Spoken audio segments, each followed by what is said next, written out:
നിൽക്ക്. പോകാൻ വരട്ടെ. ചില കാര്യങ്ങൾ അറിയാനുണ്ട്. അതറിഞ്ഞിട്ടേ ഞാൻ പോകൂ. പബ്ലിക് റോഡായതുകൊണ്ട് ആട്ടിപ്പുറത്താക്കാൻ പറ്റില്ല. പിന്നെ നാട്ടുകാരെ വിളിച്ചു കൂട്ടാം, വിരോധമില്ല.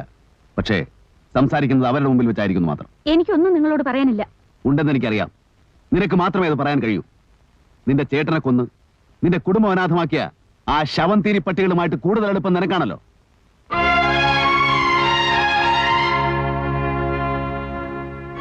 ഒഴിഞ്ഞു മാറാൻ ഇനി ഞാൻ സമ്മതിക്കില്ല.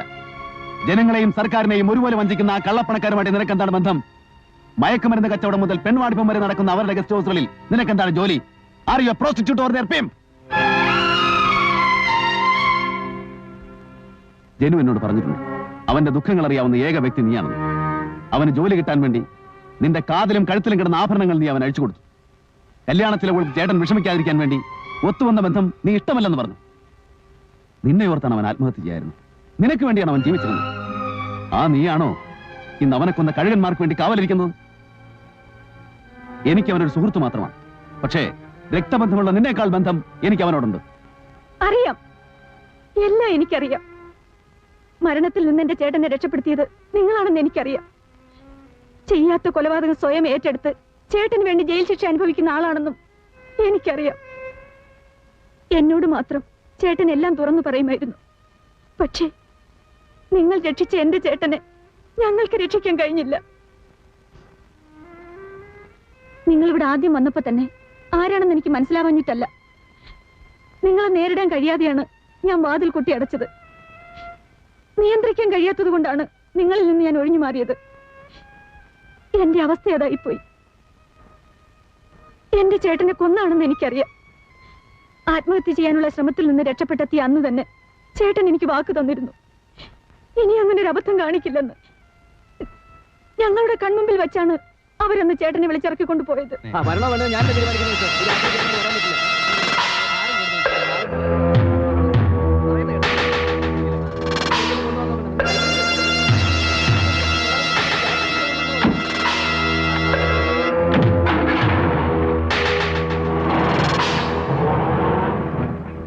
വെളുക്കുന്നത് വരെ ചേട്ടന്റെ വരവും കാത്ത് ഞങ്ങൾ ഉറങ്ങാതിരുന്നു.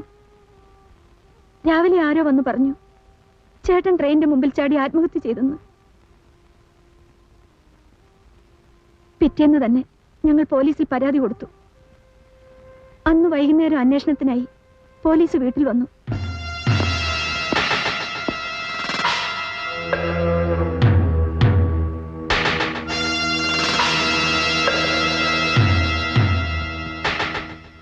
നിങ്ങൾ രണ്ടുപേരും സ്റ്റേഷനിലേക്ക് വരണം.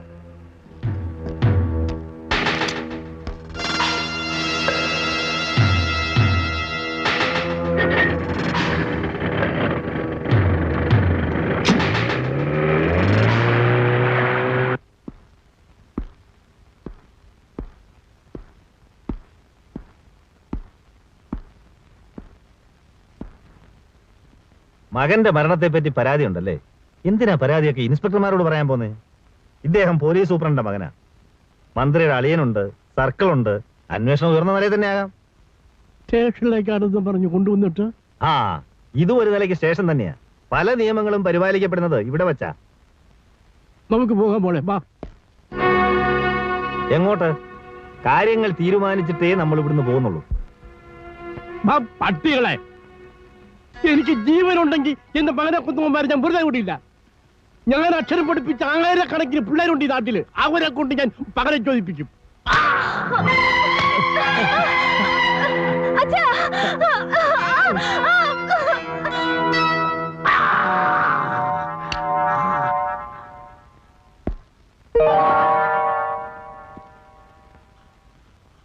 നിങ്ങളുടെ മകന്റെ മരണത്തിൽ നിങ്ങൾക്ക് പരാതിയില്ല, ഉണ്ടോ?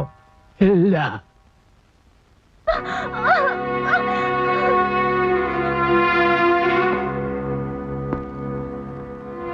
ഇന്നു മുതൽ ഞാൻ പറയുന്നതേ നീ കേൾക്കൂ.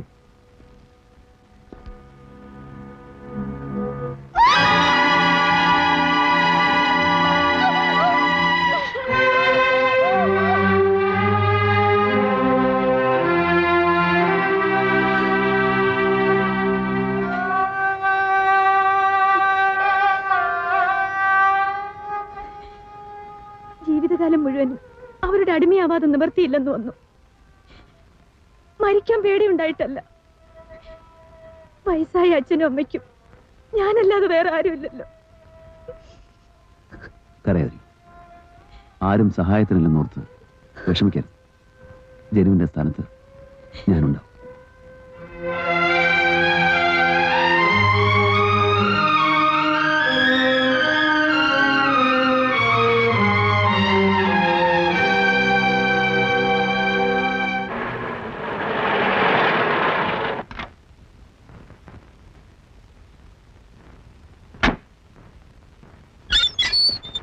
അങ്കിളെ, വക്കീലങ്കിളിന് എങ്ങനെയുണ്ട്? എന്തേ? അങ്കിളിന് അടി കിട്ടിയോ? അടിയോ?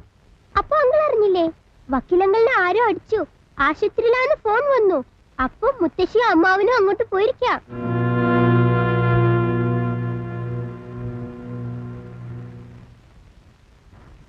ഭാഗ്യമുള്ള ആളാ വക്കീല്.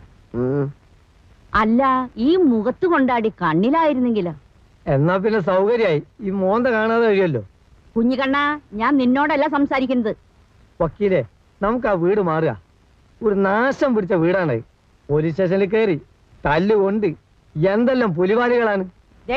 വെറുതെ വീടിനെ പറ്റി നീ കുറ്റം പറയരുത്. ഒരു കൊലപ്പുള്ളി വീട്ടിൽ കൊണ്ടുവന്ന് താമസിപ്പിച്ചാൽ ഞാനാ ഉത്തരവാദി. ഓ, നീ എനിക്കൊരു ഉപകാരം ചെയ്യോ? എന്താന്ന് പറഞ്ഞാൽ മതി. അതിനാണ് ഞാൻ ഇവിടെ നിൽക്കുന്നത്. ആ പേഴ്സിനകത്ത് പൈസ ഇരിപ്പുണ്ട്. ആ, ഒരു ഓട്ടോറിക്ഷ വിളിച്ച് ആ, ഇവരെ എത്രയും പെട്ടെന്ന് ഇവിടുന്ന് കയറ്റി അയക്കുക. വളരെ നല്ലേ. കൂടെ നീയും കയറി പോയിക്കോ. ഏ, കൂടെ നീയും കയറി പോയിക്കോന്ന് ബ്ലഡി ഫൂൾ.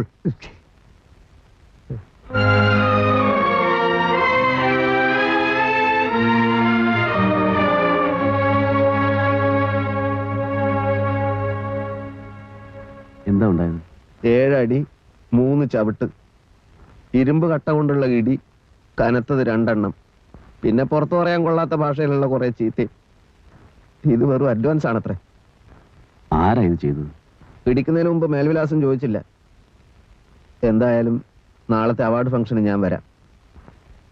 മറ്റന്നാൾ പരോള് കഴിഞ്ഞ് താൻ തിരിച്ചു പോകുമല്ലോ. അത് കഴിഞ്ഞേ ഞാൻ വീട്ടിലേക്കുള്ളൂ. ഇവിടെ കുറച്ചുകൂടെ സേഫാണ്. വക്കീലെ, നമുക്കിനിയും ഒരുപാട് കാര്യങ്ങൾ ചെയ്യാനുണ്ട്. ഞാനിപ്പോ ഗീതയെ കണ്ടിരുന്നു.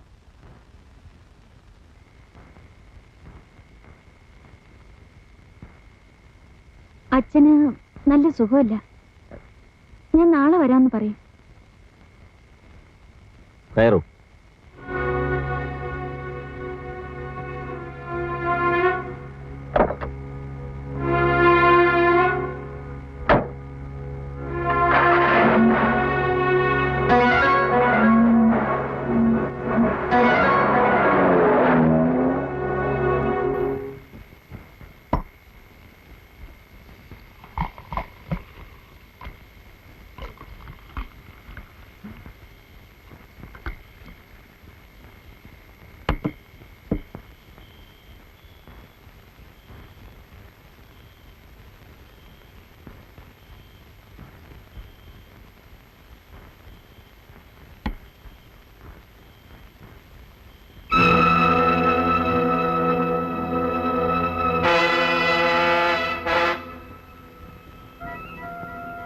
ഇത്രയും കാലം കൂടെ നിന്നിട്ടും നിനക്ക് ഞങ്ങളെ മനസ്സിലായില്ല.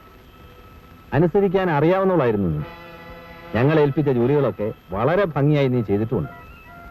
ഒരു പരിധിവരെ ഞങ്ങളുടെ രഹസ്യങ്ങൾ നിനക്ക് അറിയുകയും ചെയ്യാം. ആ അറിവ് ഞങ്ങൾക്കെതിരായി ഉപയോഗിക്കാം എന്ന് നീ കരുതിയിട്ടുണ്ടാവും. കാര്യങ്ങൾ അന്വേഷിക്കാൻ ഒരു പുതിയ രക്ഷകൻ ഇറങ്ങിയിട്ടുണ്ടല്ലോ. സാർ, അങ്ങനെയൊന്നും ഞാൻ വിചാരിച്ചിട്ടില്ല സാർ. ബെൻ നരേന്ദ്രൻ നിന്റെ ആരാ? ആരുമല്ല. അയാൾ എന്തിനാ ഇടയ്ക്കിടയ്ക്ക് നിന്റെ വീട്ടിൽ വരുന്നത്? വരണ്ടാന്ന് ഞാൻ പറഞ്ഞിരുന്നു. എന്നിട്ടും വന്നു അല്ലേ? വരാതിരിക്കാൻ പറ്റില്ലല്ലോ. നിന്റെ ജ്യേഷ്ഠൻ ചെയ്ത കൊലപാതകം സ്വയം ഏറ്റെടുത്ത് ജയിലിൽ പോയ ത്യാഗിയല്ലേ. നമ്പ്യാരും ഒരു വിധിയാണെന്ന് കരുതുന്നുണ്ടാവും അവൻ. നാളത്തെ ദിവസം കൂടി കഴിഞ്ഞാൽ ഇരുമ്പഴിക്കുള്ളിലേക്ക് തിരിച്ചു പോകുന്നവനാണല്ലോ എന്നോർത്താണ് ഞാൻ കണ്ണടച്ചത്. അതിനിടയ്ക്ക് എനിക്കെതിരായി അവൻ കരുക്കൾ നീക്കാൻ തുടങ്ങി. ആദ്യം ആ പത്രക്കാരൻ ജോൺ സക്കറിയ, ഇപ്പോൾ നീയും. സാക്ഷി പറയാൻ ആളുണ്ടെങ്കിൽ തെളിയാത്ത കേസുകൾ തെളിയിക്കാമല്ലോ അല്ലേ? അത്ര പെട്ടെന്ന് തന്നെ ഞാൻ വിട്ടുകൊടുക്കില്ല.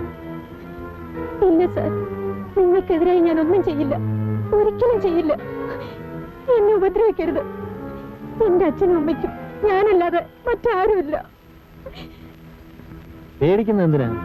നീ ഞങ്ങളുടെ ആളല്ലേ. നിന്നോട് ഞങ്ങൾക്ക് എന്നും സ്നേഹമാണ്.